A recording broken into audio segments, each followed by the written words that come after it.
Start करने जा रहे हैं unit number 3, registration and dissolution. हाँ, नहीं ICI आपके पास अगर नहीं है तो आप ICI से घर जाके कर लेना, कोई दिक्कत नहीं है। यहाँ समझ सारा आ जाएगा, इसमें एज इट इज दिक्कत नहीं आएगी।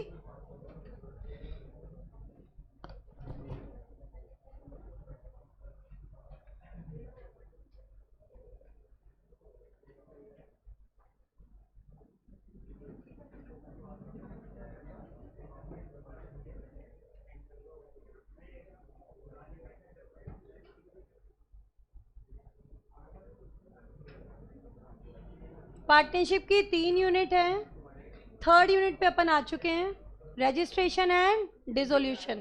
2 ही टॉपिक पढ़ने हैं यहाँ पर, एक तो रजिस्ट्रेशन और एक डिसोल्यूशन। हम स्टार्ट कर रहे हैं रजिस्ट्रेशन के लिए। तो अब देखो, रजिस्ट्रेशन ऑफ पार्टनरशिप फर्म, मुझे सोच के बताओ, ऑप्शनल है या कंपलसरी है? ऑप्शनल, चाहो तो कराओ, चाहो तो मत कराओ। अनरजिस्टर्ड फर्म भी पूरी तरीके से लीगल होती है, फिर क्यों कराते हैं registration? Capacity to sue comes only after registration. ठीक है, तो फर्म चाहे, क्या ज़रूरी होता है जब आपकी फर्म बन रही है उसी समय आप उसे रजिस्टर कराओ? Is it necessary? या बाद में कभी भी करा सकते हैं? कभी भी करा सकते हैं। Firm can get itself registered in its life time, कभी भी। ठीक है, क्या चीज़ दी हुई है देखो, registration of firm is optional और वॉलंटरी, चाहे तो कराओ चाहे तो मत कराओ। Can be done any time in the life time of the firm, firm जिंदगी में कभी भी खुद को रजिस्टर करा सकती है, ज़रूरी नहीं है बिगनिंग में कर। इट इज़ डिज़ायरेबल कि आप अपनी फर्म को रजिस्टर कराओ, क्यों? क्योंकि केस फाइल करने की कैपेसिटी आपकी फर्म को कब मिलेगी? जब वो रजिस्टर्ड होगी। Capacity to sue comes only after registration. पूरा प्रोसीजर दिया हुआ है कि रजिस्ट्रेशन किस तरीके से कराया जा सकता है। सबसे पहले तो जो पार्टनर्स अपनी फर्म का रजिस्ट्रेशन कराना चाहते हैं वो एक एप्लीकेशन बना के देंगे, किसको? अथॉरिटी का नाम होता है रजिस्ट्रार ऑफ फर्म। साथ में एक स्टेटमेंट देंगे कि भाई हमारी फर्म का ये नाम है, हमारी फर्म यहाँ पर बिजनेस करती है, ये इसकी ब्रांचेस हैं, ये हमारे पार्टनर्स की डिटेल है, और अगर कोई टाइम पीरियड के लिए फर्म बनी है तो ड्यूरेशन भी बता देंगे। सबसे इम्पॉर्टेंट चीज़ साथ में क्या जानी चाहिए? फीस। इसके बिना यहाँ पर पत्ता भी नहीं हिलता। सरकारी दफ्तर है भाई, स्टेट गवर्नमेंट का ऑफिसर होता है आपका ये रजिस्ट्रार, रजिस्ट्रार ऑफ फर्म। ये एप्लीकेशन जो आप फाइल कर रहे हो अलोंग विद स्टेटमेंट, आपको पता है आगे जाके बनाएगी पार्टनरशिप डीड। क्या बनाएगी? Partnership deed. तो इसके ऊपर सभी पार्टनर्स के सिग्नेचर होने चाहिए, इंडियन स्टैम्प एक्ट के अकॉर्डिंग स्टैंप लगी हुई होनी चाहिए। ये किसके पास गया? रजिस्ट्रार ऑफ फर्म के पास। रजिस्ट्रार ऑफ फर्म 2 चीज़ों की चेकिंग करेगा। क्या चेक करेगा? इस नाम से ऑलरेडी कोई फर्म चल तो नहीं रही है, एग्जिस्टिंग फर्म के नाम से मिलता जुलता नहीं होना चाहिए। क्यों? पब्लिक के माइंड में कन्फ्यूज़न हो जाएगा। दूसरा, फर्म के नाम में कुछ वर्ड्स प्रोहिबिटेड होते हैं जो नहीं यूज़ किए जा सकते, जैसे किंग, क्वीन, रॉयल, इम्पीरियल, इस तरीके के वर्ड्स आपके अलाउड नहीं है। कोई भी ऐसा वर्ड जिससे ये लगे that your firm is sponsored by government itself or your firm is sponsored by a royal family is prohibited in the name of firm unless and until you take the permission from government. State government की जब तक permission नहीं लोगे तब तक इस तरीके के शब्द आप अपने फर्म के नाम में यूज़ नहीं कर सकते। रजिस्ट्रार ने चेक किया, इस नाम से ऑलरेडी कोई फर्म तो नहीं चल रही, फिर इसने चेक किया कि फर्म के नाम में किंग, क्वीन जैसे कोई नाम तो नहीं आ रहे, और इसने चेक करके देखा कि भाई ओके केस है, सब चीज़ें सही है। अब ये क्या करेगा? On being satisfied he will do 2 things. एक, इसके पास रजिस्टर मेंटेन होता है, रजिस्टर ऑफ फर्म, उसके अंदर एंट्री कर देगा, इस दिन मैंने इस फर्म का रजिस्ट्रेशन किया था। He will do a entry in the register of the firm, इस दिन मैंने इस फर्म को रजिस्टर किया था। दूसरा, आपकी फर्म को जारी कर देगा एक certificate, certificate of registration to the firm. Certificate of registration क्या है? कॉन्क्लूसिव प्रूफ है कि भाई आपकी फर्म रजिस्टर्ड हो गई। होता क्या है देखो, ये सारा काम एक फॉर्मेलिटी मात्र का काम होता है। जिस दिन आपने एप्लीकेशन फॉर्म फाइल किया था, सारी रिक्वायरमेंट को पूरा करते हुए अगर आपकी फर्म रजिस्टर्ड हो गई तो उसी दिन से रजिस्टर्ड मान ली जाएगी। Rest all the work is routine duty of registrar, क्योंकि ऑप्शनल है ना, तो यहाँ फॉर्मेलिटी बना के छोड़ रखा है इस चीज़ को कि भाई अगर आपकी फर्म रजिस्टर्ड हो गई तो किस दिन से रजिस्टर्ड मानी जाएगी, the date of filing of application form. ठीक है। और what is the conclusive evidence of registration? Conclusive evidence हमेशा सर्टिफिकेट होता है। कॉन्क्लूसिव एविडेंस हमेशा क्या होता है? सर्टिफिकेट होता है। प्रोसेस समझ में आया क्या, ये बताओ मुझे। दोबारा सुनो मैंने क्या बोला अभी तक तुम्हें।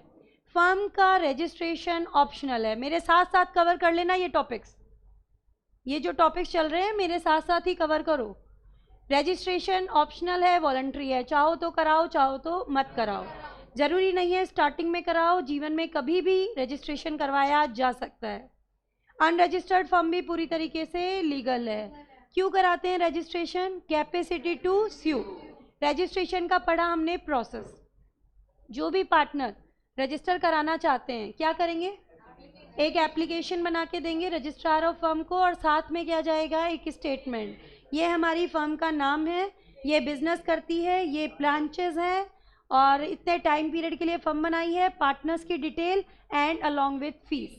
रजिस्ट्रार ऑफ फर्म को एप्लीकेशन मिली, ये आपका स्टेट गवर्नमेंट का एम्प्लॉई है, ये क्या चेक करेगा? ये चेक करेगा दो बातें, इस नाम से ऑलरेडी कोई फर्म चल तो नहीं रही है, फर्म के नाम में king, queen, royal, imperial, crown इस तरीके के कोई वर्ड तो नहीं आ रहे जिससे ये लगे that firm is having the patronage और सैंक्शन ऑफ गवर्नमेंट इटसेल्फ और the royal family, unless and until the government gives the permission. Satisfy होने के बाद दो काम करेगा, रजिस्टर ऑफ फर्म में एंट्री कर देगा कि हाँ भाई ये फर्म बन गई है, और आपकी फर्म को सर्टिफिकेट जारी कर देगा। दो इंपॉर्टेंट चीज़ें, किस दिन से फर्म रजिस्टर्ड मानी जाएगी? Date of filing of application form with the registrar, because rest all work is routine duty of registrar. What is the conclusive evidence of registration? Certificate is the whole process. ठीक है।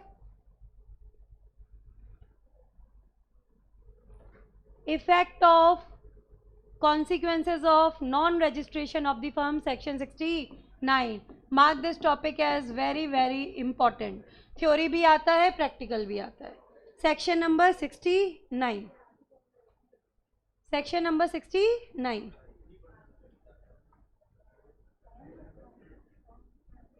Registration का topic explain करने के बाद में फिर मैं आपको आईसीआई से करा दूंगी। ठीक है, पूरा टॉपिक करा रही हूँ पहले रजिस्ट्रेशन का।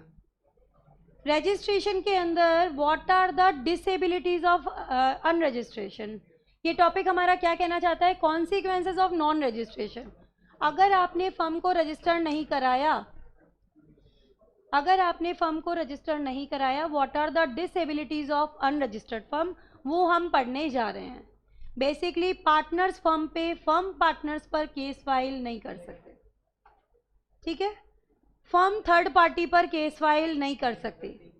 थर्ड पार्टी हमेशा फर्म पे केस फाइल कर सकती है, चाहे वो अनरजिस्टर्ड ही क्यों ना हो।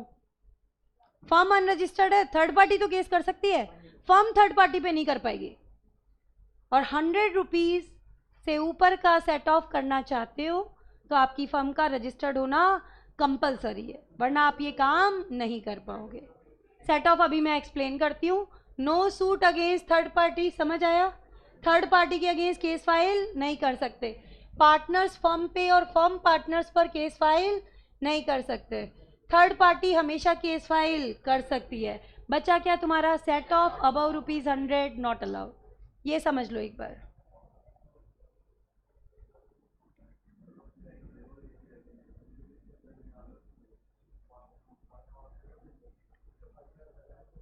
आपकी एक फर्म है जिसमें 3 पार्टनर हैं, A B C.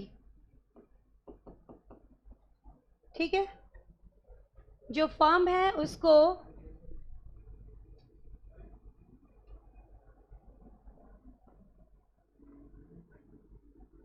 Last year में, लास्ट ईयर मतलब प्रीवियस ईयर के अंदर फर्म को 10 लाख रुपीस का लॉस हुआ था। करंट ईयर में फर्म को 15 लाख रुपए का प्रॉफिट है। अगर आपकी फर्म, अगर आपकी फर्म अनरजिस्टर्ड है, इसको पूरे के पूरे 15 लाख पे टैक्स देना पड़ेगा। कोई सेट ऑफ नहीं करा सकती है कि पिछले साल मुझे लॉस भी तो था, सेटल करो, नहीं करा सकती। लेकिन यही आपकी फर्म कैसी होती तो ये क्या बोलती, इस साल जरूर 15 लाख का प्रॉफिट है, पिछले साल 10 लाख का लॉस भी तो था, I will pay tax only on the balance amount that is ₹5 lakh. ये फैसिलिटी सिर्फ और सिर्फ किस फर्म को मिलेगी, रजिस्टर्ड फर्म को। ऐसा प्रैक्टिकली एग्जाम्पल मैं बताती हूँ कैसे हो सकता है। फर्म के खिलाफ किसी थर्ड पार्टी ने केस फाइल किया, किसी आउटसाइडर ने फर्म के खिलाफ केस फाइल किया और वो आउटसाइडर कहता है कि फर्म को मुझे 10 लाख रुपए देने हैं, कि मैं मांगता हूं फर्म से कितने, 10 लाख रुपए। फर्म हमारी अनरजिस्टर्ड है, फर्म भी कहना चाहती है कि भाई 4 लाख तो मुझे भी लेने हैं, सेट ऑफ कराना चाहती है। कब करवा सकती है, only when the firm is registered, only when the firm is registered. Set of का मतलब है एडजस्टमेंट, सेट ऑफ का मतलब क्या है, एडजस्टमेंट, याद रहेगा।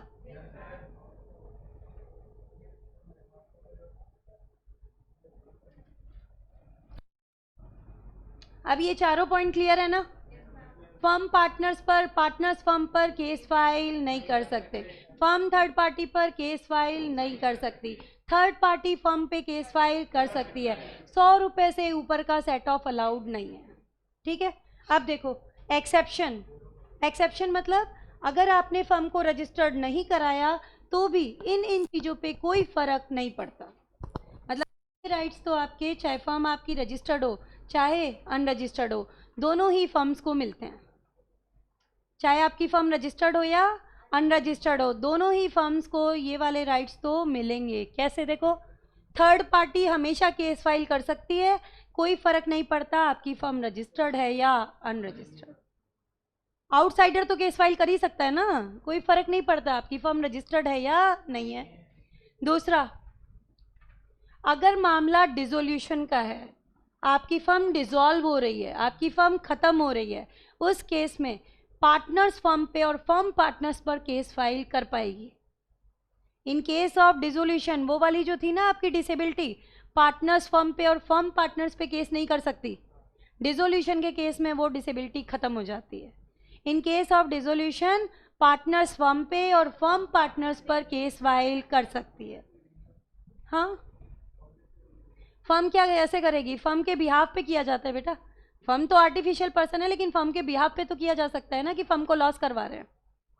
नेक्स्ट क्या दिया है, देखो, अगर एक बंदा हो गया दिवालिया, एक पार्टनर इंसॉल्वेंट हो गया, एक पार्टनर इंसॉल्वेंट हो गया, अब उसका जितना भी अमाउंट बनता है, ऑफिशियल रिसीवर अपॉइंट होगा, वो किसका ऑफिसर है, कोर्ट का, वो तो केस फाइल कर सकता है कि नहीं कर सकता है, कर सकता है।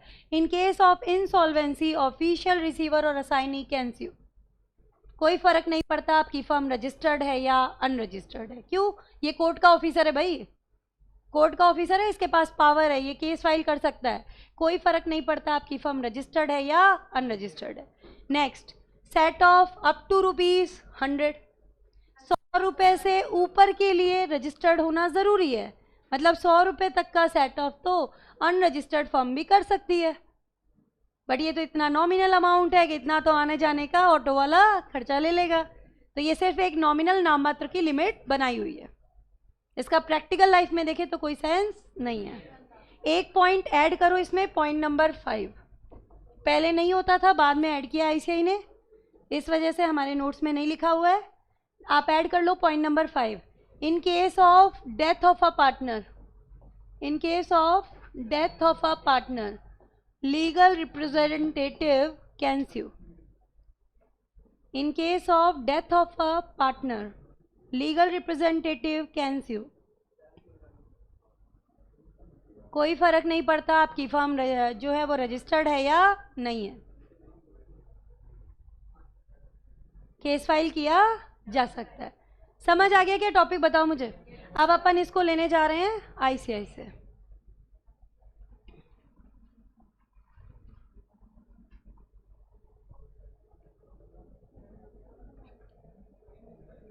इसमें काफ़ी दिनों से इसका काम नहीं पड़ा एक्चुअली।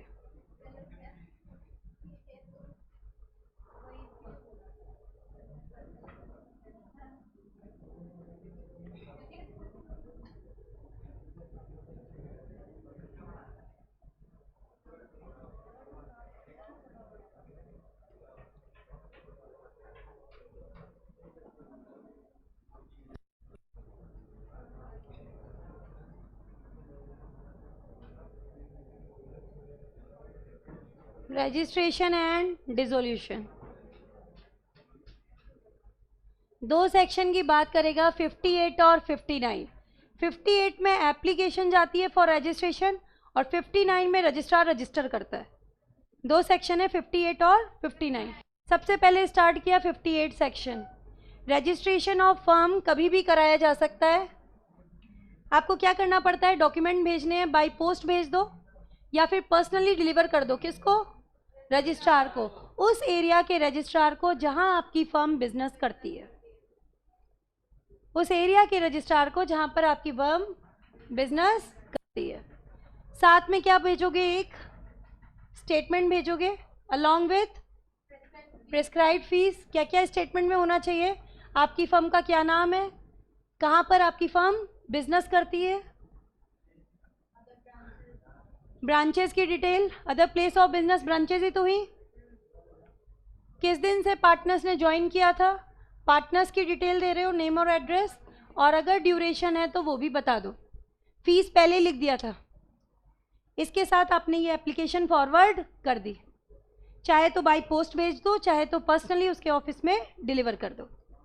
क्या हुआ उसके बाद? इस स्टेटमेंट के ऊपर सभी पार्टनर्स के सिग्नेचर होने चाहिए। चाहे तो खुद कर दे, चाहे तो अपना एजेंट अपॉइंट कर दो, पावर ऑफ अटॉर्नी दे दो। तो जो काम आप कर सकते हो, आपकी जगह आपका एजेंट भी सिग्नेचर कर सकता है। या तो खुद कर लो या फिर बाय देयर एजेंट। जो भी पर्सन साइन कर रहा है वो वेरीफाई भी करेगा इस चीज़ को। Each person signing the statement shall also verify in the manner prescribed, कि भाई ये जो चीज़ यहाँ दी हुई है ये बिल्कुल सही है, true and correct to best of my knowledge, मेरी जानकारी में बिल्कुल सही है। जैसे एफिडेविट पे लिख के देते हैं ना, शपथ पत्र, एफिडेविट के ऊपर लिख के दे दिया। फर्म नेम के अंदर क्या क्या चीज़ें नहीं आनी चाहिए? Crown, emperor, empress, empire, imperial, king, queen, royal, कोई भी वर्ड जिससे ये लगे फर्म को किसका सैंक्शन मिला हुआ है, गवर्नमेंट का, तब तक यूज़ नहीं कर सकते जब तक कि स्टेट गवर्नमेंट अपनी कंसेंट ना दे दे। और स्टेट गवर्नमेंट की कंसेंट भी किस में होनी चाहिए? रिटन में होनी चाहिए। ओरल कंसेंट से कुछ नहीं होगा, ठीक है। अब एनालिसिस पार्ट में इसी को थोड़ा सा बेटर वे में एक्सप्लेन कर रहे हैं। रजिस्ट्रेशन ऑप्शनल है, चाहो तो कराओ, चाहो तो मत कराओ। ज़रूरी नहीं है आप बिगिनिंग में कराओ, बाद में भी जब भी चाहो तो कराया जा सकता है। आपने डॉक्यूमेंट वगैरह, स्टेटमेंट वगैरह प्रिस्क्राइब्ड फॉर्म में फाइल किए अंडर सेक्शन 58, रजिस्ट्रार सेटिस्फाई हो गया, ये सारी चीज़ें बिल्कुल सही है, तो एक registered maintainer, register of firm, उसमें क्या करेगा, एंट्री कर देगा। सब्सिक्वेंटली आप इसमें कोई बदलाव करना चाहते हो तो फिर आपको बताना पड़ेगा रजिस्ट्रार को, उसको भी रजिस्टर कराना पड़ेगा। रजिस्ट्रेशन के बारे में बोलते हैं। सेक्शन नंबर आ गया हमारा 59। एप्लीकेशन फाइल करी थी, वहाँ तक का मैटर 58 का है। 59 में ये चेक करेगा और चेक करने के बाद में ये काम करेगा, एक तो रजिस्टर में एंट्री करनी है और एक सर्टिफिकेट जारी करना है। क्या आएगा इसके अंदर देखो, अगर रजिस्ट्रार सेटिस्फाई हो गया कि प्रोविज़न 58 के फॉलो हो गए तो ये क्या करेगा, will record an entry of the statement in a register called as register of firm. और फर्म जब रजिस्टर्ड हो जाएगी तो उसके नाम के आगे ब्रैकेट में रजिस्टर्ड वर्ड लिख दिया जाएगा। फर्म के नाम के आगे क्या लिख देंगे, रजिस्टर्ड। अब सर्टिफिकेट वाली बात यहाँ नहीं बताई, यहाँ एनालिसिस में बता देगा। रजिस्ट्रार सेटिस्फाई हुआ, 58 की रिक्वायरमेंट पूरी हो गई, रिकॉर्ड करेगा एंट्री किसमें, रजिस्टर ऑफ फर्म में। रजिस्ट्रेशन कब कंप्लीट होता है, जैसे ही आपने application form fees prescribed form में फीस के साथ किसके पास फाइल किया, रजिस्ट्रार के पास। क्यों, बाकी सारे काम रजिस्ट्रार की रूटीन ड्यूटी है। याद करो मैंने बताया था, अगर रजिस्टर्ड हो गई तो किस दिन से रजिस्टर्ड मानेंगे, जिस दिन एप्लीकेशन फॉर्म रजिस्ट्रार के पास फाइल किया था, बिकॉज बाकी सारा काम क्या है रजिस्ट्रार का, रूटीन ड्यूटी, रोज का काम है। रजिस्ट्रेशन में ऑल्सो भी affected even after the suit has been filed. ये मैं समझाती हूँ। देखो, एक फर्म है, अनरजिस्टर्ड है, मिस्टर एक्स के खिलाफ, किसी थर्ड पार्टी के खिलाफ इन्होंने केस फाइल कर दिया। इनको लॉ के बारे में ज़्यादा नॉलेज नहीं था। अब क्या हुआ, लॉयर अपॉइंट करने गए, तो लॉयर अपॉइंट करने गए तो लॉयर ने बोला कि आपकी फर्म कैसी है, अनरजिस्टर्ड। तो अनरजिस्टर्ड फर्म तो केस फाइल कर ही नहीं सकती, ये तो आपने गलत कर दिया। अब आप ये बताओ उस अनरजिस्टर्ड फर्म के पास क्या ऑप्शन है? पहले तो केस को विड्रॉ करो, आप डिफॉल्टर हो,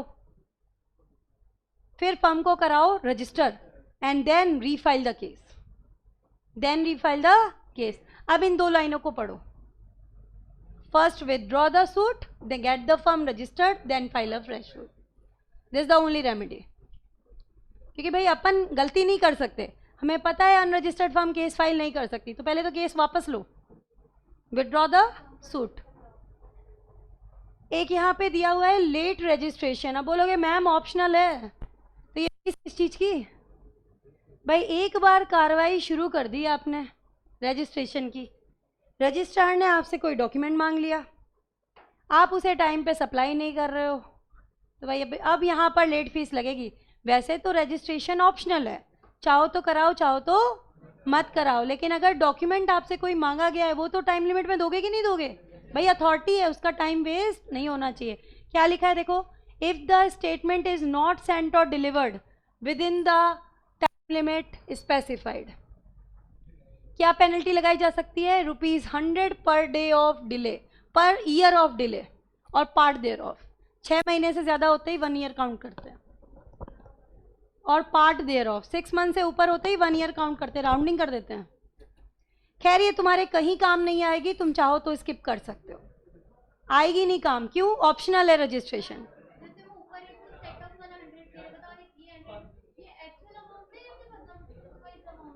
वहाँ तो सेट ऑफ के लिए बोला था, एडजस्ट करना चाहते हो 100 रुपये से ऊपर का अमाउंट,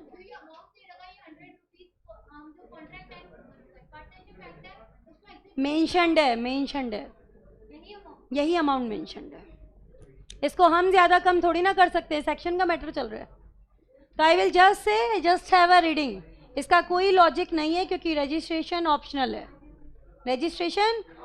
है, तो वो आपसे पेनल्टी पूछेगा नहीं। एनालिसिस पार्ट में इन्होंने फिर भी अच्छे से बताया है कि अगर आप स्टेटमेंट को टाइम लिमिट में फाइल नहीं करते हो तो फिर क्या होगा, 100 रुपीज़ पर year of delay or part there के हिसाब से पेनल्टी लगाई जा सकती है। कॉन्सिक्वेंसेज ऑफ नॉन रजिस्ट्रेशन दिया हुआ है, सेक्शन नंबर 69। अब ये क्वेश्चन कैसे पूछा जा सकता है वो सुनो। ये लाइन आती है, although registration of firm is not compulsory, underline करो ये लाइन, इसके थ्रू ये क्वेश्चन पूछता है। Although the registration of firm is not compulsory yet the consequence or disability of non registration have a persuasive pressure for registration comment. ऐसे question पूछा जाता है ये वाला कि वैसे तो रजिस्ट्रेशन कंपल्सरी नहीं है, लेकिन जो डिसेबिलिटीज़ हैं अनरजिस्टर्ड फर्म की, उसकी वजह से प्रेशर रहता है कि आप अपनी फर्म को रजिस्टर करवा लो।